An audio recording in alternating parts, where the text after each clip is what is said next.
Big Boss season 9 அது முடிஞ்சிடுச்சு. ஆனா, அது முடிஞ்சதுக்கு அப்புறமும் சில கேள்விகள் தொக்கி நின்னுச்சு. அத பத்தின ஒரு விஷயத்த தான் இந்த எபிசோட்ல பேசப் போறோம். அதற்கு முன்பாக இந்த தளத்தை இதுவரை சப்ஸ்கிரைப் பண்ணாதவங்க சப்ஸ்கிரைப் பண்ணுங்க. ஆனா, நம்ம கூட இன்னைக்கு பேசுறதுக்காக வந்திருக்காங்க. Voice over signing so it. விரிவான பார்வைக்கு ஸ்டே டியூன் வித் அஸ்.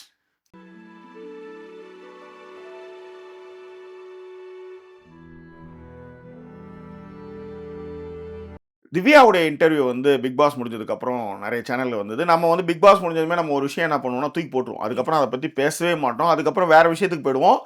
ஆனா இந்த வாட்டி வந்து என்னன்னா, நம்ம நிறைய விஷயங்கள அத பத்தி பேசும்போது, கோ த்ரூ பண்ணும்போது, வெளியில வந்ததுக்கு அப்புறம் இவங்களுடைய செயல்பாடுகள் என்னவா இருக்கு அப்படின்றது ஒரு க்ளோஷர் இல்லாமயே முடிக்க கூடாதுல்ல. உதாரணத்துக்கு சாண்ட்ரா ஒரு குற்றச்சாட்டு வைக்கிறாங்க. திவாகர் வந்து ஒரு ட்ரீட்மெண்ட் ஒன்று பண்றாங்க. ஸோ இதெல்லாம் வெளியே வந்ததுக்கு அப்புறம் திவ்யா அதை எப்படி எதிர்கொண்டாங்கன்னு ஒரு விஷயம் இருக்குல்ல. ஸோ அது வந்து ஆர்வமா இருந்தா அதை பார்க்க ஆரம்பிச்சேன். அதனுடைய ரிப்ளே தான் இந்த வீடியோன்னு வச்சுக்கோங்களேன். அதுதான் முடிஞ்சிட்டே சார் அப்படின்னும் போது முடிஞ்சிருச்சு. ஆனால் இதில் பங்கு பெற்றவங்க ஒரு விஷயம் பேசும்போது அதில் நம்மளுக்கு ஒரு பார்வை இருக்கு இல்லையா, அந்த விஷயம் தான் இந்த எபிசோடில் நம்ம வந்து பேசுகிறோம். ரைட். ஸோ திவ்யாவோட இன்டர்வியூ நிறைய இடங்கள்ல நான் பார்த்தது என்னன்னா, அவங்க வந்து வெளியில வந்ததுக்கு அவங்க உள்ளாரே வந்து நிறைய பேரை வந்து காயப்படுத்திடவே கூடாது அப்படின்றதுல ரொம்ப தெளிவா இருப்பாங்க. சொல்லுங்க. இல்ல அந்த காயப்படுத்தது கூடாது தெளிவா இருப்பாங்க. எங்கன்னா, எல்லாரும் வெளியில போனாங்க. அப்ப வாட்டர் மெலனும் போறப்ப என்ன பண்ண முடியும்? அது கொடுத்தா அவரு நறுக்குன்னு சொல்லுவாங்க. ஆமா. அந்த மாதிரி. சோ அந்த அளவுக்கு அவருக்கும் அவங்களுக்கும் சண்டை வந்தது. ரொம்ப அவர் பண்ணதெல்லாம் நம்மளும் பார்த்துட்டு தான் இருக்கோம். அதையும் மீறியும் கூட எல்லாருக்கும் கொடுக்கிற மரியாதையை நான் அந்த இடத்துல ஒரு இடத்துல அவருக்கு நான் கொடுக்கணும். வெளியே வந்துட்டு உண்மைதான். வெளியில வந்து அவங்க வந்து நினைச்சா அவங்க மேல வந்து ஒரு பெரிய குற்றச்சாட்டு வைக்கலாம், ரொம்ப கேவலமா பேசலாம். பட் அவங்க அது மாதிரி எல்லாம் பேசவே இல்லை. அவரு யதார்த்தமா நான் அவரை புரிஞ்சுக்கவே முடியலங்க, அவரை எந்த மாதிரியும் புரிஞ்சுக்கவே முடியல அப்படின்ற மாதிரியும், அதே மாதிரி கொஞ்சம் சூசகமா ஒரு பஞ்சு வைக்கிறதும் வைக்கிறாங்க. அது அது ஏன்னா நீங்க இப்ப நீங்க எப்படி சொன்னாலும் இப்ப அப்ப நீங்க எதுக்கு அந்த ஸ்பேஸை கொடுத்தீங்கன்னுவாங்க. அப்புறம் ஏன் இதை பண்ணீங்க அப்படின்னுவாங்க. நம்ம இன்னொரு வார்த்தை ஏதோ கேட்டாங்களே இன்டர்வியூல, அதாவது உங்களை வந்து அவர் வந்து துன்புறுத்தினாரா, அதாவது பேர் என்ன இது சொல்றது, அசால்ட் மாதிரி அந்த மாதிரியான ஒரு வார்த்தையை சொல்லும்போது அப்படிலாம் கிடையாது. ஏன்னா அவ்வளவு கேமராஸ் இருக்கும்போது அது செய்யறதுக்கு யாரும் வந்து நம்ம கொடுக்காம அதை செய்யவே முடியாதுங்க. இதுல ரெண்டு விஷயங்கள் இருக்கு ஜாக்கி. ஒண்ணு, அவங்க இப்ப அவங்க பேசுறதுக்கான காரணிகள் யோசிச்சு பாத்தீங்கன்னா, ஒண்ணு வாட்டர் மெலனை பத்தி அவங்களால வெளியில, அவரும் வந்து சக கூட வந்து இருக்கிறவர், இப்ப அவர் ஏதோ ஒரு வகையில மீடியால அவரும் இருக்காரு. அப்படி இருக்கும் பொழுது அந்த மாதிரி யாரையுமே யாரும் வந்து சொல்லிக்க மாட்டாங்க. இதுதான் கிடையவே கிடையாது. இதுக்கு முன்பாக வெளியே வந்த நிறைய வீடியோக்கள் நீங்க பார்த்தது இல்ல. ஏன்னா உங்களுக்கு அதுக்கான வேலையும் கிடையாது, அதுக்கான நேரமும் இல்ல. நான் நிறைய பார்த்துருக்கேன். பொங்கி பொங்கல் வைப்பாங்க. இப்போ எப்படி வியன்னா வந்து நடுவில் வந்து உள்ளார பூந்ததுக்கு அப்புறம் தோத்ததுக்கான வழியை வந்து எல்லாரு மேலேயும் மாட்டினாங்களா, அது மாதிரி வெளியே வந்து அவங்கவுங்களும் அவங்க ஒரு விஷயம் சொல்லுவாங்க, இவங்க சொல்லுவாங்க, அதுக்கப்புறம் அவங்க சொல்லுவாங்க, அது மாதிரி போகும். ஆனால் இப்போ நடுவில் வெளியே வந்தவங்களுக்காவது ஒரு ஆதங்கம் இருக்கும். நான் வெளியில் வந்துட்டேன், இதுக்கு காரணம் அவங்க காட்டின அன்பு, அவங்க போலித்தனம், அவங்க நட்பு, இது மாதிரி அவங்களுக்காக நின்னதுனால நான் வெளியே வந்து இந்த மாதிரி ஒரு ஆற்றாமை வெளிப்படுத்துகிற மாதிரி இருக்கும்.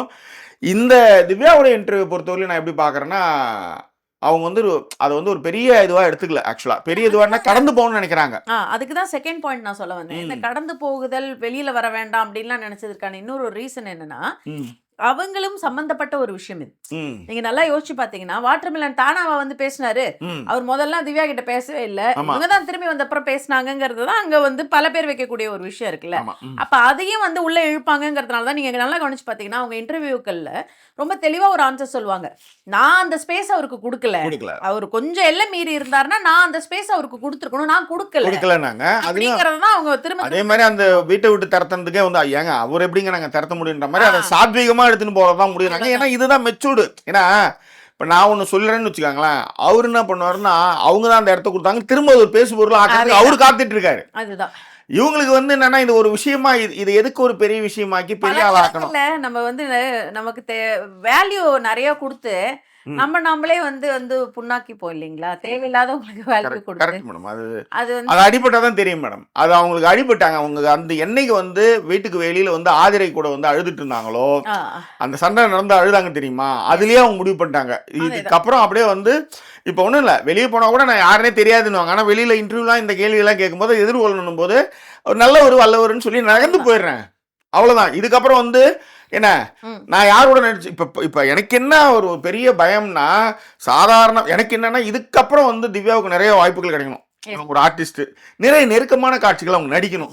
ஏன்னா இந்த மாதிரி சைக்கிளில் போனதுக்கு இங்கே வந்து ஊட்டி விட்டதுக்கு தூக்கண்டுக்கு மடார் கை அடிச்சு வீங்கிடுச்சு அவருக்கு.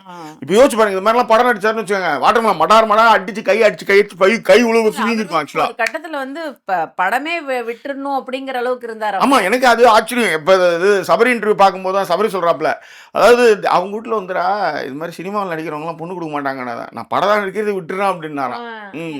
ஆடன காலும் பாடனை வாங்கி சும்மா இருக்காதுன்னுவாங்க. அந்த மாதிரி அந்த ஒரு இதையே தியாகம் பண்றாருன்னா திவ்யா எந்த அளவுக்கு பாருங்க. அதேதான். இது இன்னொரு விஷயம், நீங்க இப்ப நான் இங்க சொல்லும்போது சொன்னேன் இல்லையா, சொல்லுங்க. அந்த வேல்யூ அவங்க எப்ப தெரிஞ்சுக்கிட்டாங்க அப்படின்னா, ஆதிரியோட உட்கார்ந்து அழுவுறதுக்கு மட்டும் கிடையாது ஜாக்கி. ஆதிரி பேசுறாங்க, சபரி பேசுறாரு, யாரு பேசினாலும் அவர் பேசுறத அவர் திரும்ப பேசிட்டு. அப்ப எப்ப அதை உணர்ந்திருப்பாங்கன்னா, இன்னி வரைக்கும் அவரு தமிழ்நாட்டின் நடிப்பு அரக்கன், நான் தான் பிக் பாஸே 40 நாள்லயே 47 நாள்லயே போயிட்டாருன்னு நினைக்கிறேன். ஆனா நான் தான் பிக் பாஸே நடத்திக்கிட்டு இருந்தேன்ற மாதிரி பேசினார் பாத்தீங்களா. அப்பவே அவருக்கு தெரிஞ்சிருச்சு, அவங்களுக்கு தெரிஞ்சிருக்கும் கண்டிப்பா இதற்கு மேல ஒண்ணுமே பண்ண முடியாது அப்படிங்கறதுதான். அண்ட் நீங்க சொன்ன மாதிரி என்னால வாழ்க்கையில சொல்லுங்க, என்னால வாழ்க்கையிலே மறக்க அந்த பைனாப்பிள் கண்ணத்தோடு ரெட் ஆப்பிள் அந்த பாட்டு என்னால மறக்கவும் முடியல. சரி விடுங்க, பரவாயில்ல, ஒன்னும் சொல்றதுக்கு இல்ல. சோ அந்த மாதிரி இருக்கிறப்ப இதுதான் ரொம்ப நல்லது. ஒரு சில விஷயங்களை ஒரு சில நான் சொல்லுவேன், சில பேரை வந்து நம்ம சொல்லுவோம், அப்படி வைக்கிற இடத்துல வைக்கணும் அப்படின்லாம் பேசுவோம் இல்லைங்களா. அது ஜாக்கி எனக்கு பயங்கரமா அட்வைஸ்லாம் கொடுத்து, உண்மையிலே வைக்கிற இடத்துல வச்சாதான் எல்லாமே சரியா நடக்கும். ஆமா, அதுதான் நானும் சொல்லுவேன். எஸ், அதேதான். ஸோ அந்த மாதிரி அதுக்கு நிறைய அட்வைஸ்லாம் கொடுத்துருக்காங்க ஜாக்கி எனக்குன்னு வச்சுக்கோங்களேன். நிறைய கிளாஸ் எடுத்திருக்காங்க. அப்ப நம்ம ஆனாலும் மாறின மாதிரி கிடையாது. சொல்லுங்க. நீங்களும் மாறல. ஆமா, நான் மாறி இருக்கேன், நிறைய மாறி இருக்கேன். நானும் மாறி இருக்கேன். இல்ல நிறைய பாத்துருக்கேன். வைக்கிறேன்றதுல நான் நிறைய மாறி. அப்படியா? சரி, ரைட், ஓகேவா. நிறைய சேஞ்சஸ் பண்ணியிருக்கேன். பீப்புள் இவங்களால தான் நான் வந்து நிறைய ரெஸ்பெக்ட் கொடுக்க ஆரம்பிச்சது எல்லாமே. நான் பாட்டுக்கு இருந்தா நான் டீல் பண்ற மாதிரி டீல் பண்ணியிருந்தா அவங்களாம் கரெக்டா. ஹைதராபாத்ல திராட்சை தோட்டம் வாங்கியிருப்பீங்க, அப்புறம் ஏன் ஒண்ணா மாறி இருப்பீங்க, வேற ஒண்ணும் இல்ல. சொல்லுங்க. நீங்க அப்படி நினைக்கிறீங்க? பிஹேவியரே சரியில்லை. சரி இல்ல, இது வந்து எதுக்கு அதை சொல்றேன்னா, ரொம்ப அழகா அதை டீல் பண்ணாங்க திவ்யாங்கிற அவங்க. நம்ம ரொம்ப ஆர்வமா இருப்போம்ல, சரி என்ன சொல்றாங்க அவரை பத்தி. அவங்க உள்ளதான் பயங்கரமா பேசுறாங்க. உள்ளேயும் கேமரா இருக்குங்க, நல்லா புரிஞ்சுக்கோங்க. உள்ளேயும் கேமராலாம் இருந்தது. வெளியில போயிட்டும் வாட்டர் மெலனை பாரு அப்படின்லாம் சொன்னாங்க இல்லையா. வெளில வந்ததுக்கு அப்புறம் அது வந்திருக்கும்னு நாங்க நினைக்கவே இல்லையா, அன்னைக்கு போய் டெலிகாஸ்ட் பண்ணுவாங்கன்ட்டு அப்படின்னாங்க. அண்ட் வெரி பொலைட்டா நகர்ந்துட்டாங்க. ஆமா, எனக்கு ரொம்ப முக்கியமான விஷயம் என்னன்னா, அதாவது வீட்டுக்குள்ளார கூட கேட்டாங்க, அதை ஏன் அவன் புருஷன்கிட்ட கேட்க வேண்டியதானே, அது எதுக்கு என்கிட்ட வந்து கேட்கணுமா அப்படின்லாம் கேட்டாங்க. சாண்ட்ரா பத்தி பேசும்போது வெளில வந்து ஏதோ அவங்க பார்க்கவே இல்லைன்னாங்க. இன்னொன்று என்னன்னா, இந்த விஷயத்தை அதுக்கு மேலே கிளற வேணான்றது தான். ஏன்னா பெரிய சண்டை போட்டு முடிச்சதுக்கு அப்புறம் வந்து இந்த ரோட்டில் ஒரு பெரிய போர் முடிச்சுட்டு வரும்போது ரோட்டில் எவனாவது வந்து இந்த காளையாங்குட்டி அதாவது வந்து வம்புக்கு போடாடே அப்படின்னு அந்த மாதிரி மனநிலாம் அவங்க இருக்காங்க. இப்போ ஜாக்கி மாதிரியா இருக்கிற ஆளையே ஹேண்டில் பண்ணி இருந்திருப்போம். திடீர்னு எவ்வளோ வந்து ரொம்ப சில்லியா நம்ம கிட்ட போடா, நான்லாம் அங்கே வேற ஒரு ஆளையே ஹேண்டில் பண்ணிட்டு வந்திருக்கேன். அவனே காலடி நாய் சொல்லி ஆகி புள்ள பெற்று எவ்வளோ விஷயங்கள் பண்ணியிருக்கேன். நான் ஒரு ஆளு மயிறு நீலாம் போடா அப்படின்ற மாதிரி. I know you that's all. சரி, எனிவே சில விஷயங்களுக்கு வந்து ரொம்ப நல்லாவே சொன்னாங்க. முக்கியமாக அந்த மஞ்சள் சாரிக்கெல்லாம் வந்து நல்லாவே சொன்னாங்க. டே என்னடா இது, என்னடா இப்படி பண்ணி வைக்கிறீங்க, எப்படி பண்ணாலுமே அதே தான். நான் வந்து பெண்கள் வந்து இந்த ஆட்டுக்கு ஆடோட சேர்த்துருவேன். அவங்கள ஆடை வந்து கசாப்பு கடை போச்சுன்னா எல்லாமே சேலுது, காலு நகம் எல்லாமே சேல் அப்படின்ற மாதிரி எது எல்லாமே இல்லை. ஆனாப்பட்ட கானம் வினத்தை அந்த ட்ரெஸ் ரொம்ப நல்லா இருக்குன்னு சொல்லி அது எல்லாரையாலுமே பாராட்டப்படும். அதுதான் ஒரு பொண்ணுக்கு அது ஒரு பெரிய டெஃபமைன்னு வச்சுக்கோங்க. அதே மாதிரி சபரி விஷயத்துக்கும் அவங்க பதில் சொன்னது நல்லா இருந்தது. ஆமா, இந்த வீடியோவில் நானே நிறைய மீம்ஸாக பார்த்து சிரிப்பாங்க, இதே இதனடா எனக்கே தெரியாத மேட்டர் எடுத்துட்டு வரீங்கன்ட்டு. அண்ட் சாண்ட்ராவுக்கான விஷயங்களும் நீங்க சரியா சொல்லல. ஃபர்ஸ்ட் விஷயங்கள்ல அவங்க ரொம்ப தெளிவா இருக்காங்க. ஒரு ரிலேஷன்ஷிப்புங்க அது. அது வெளியில பாக்குறதுக்கு வந்து அப்ப வந்து இந்த இன்டர்வியூ எடுத்தவருமே சொல்வாருன்னு நினைக்கிறேன், அண்ணன் தங்கச்சி மாதிரி தாங்க இருந்தது அப்படின்னு. அந்த மாதிரி இருந்த ஒரு ரிலேஷன்ஷிப் அவங்க எப்படி பாக்குறாங்கிறது இருக்கு இல்லைங்க.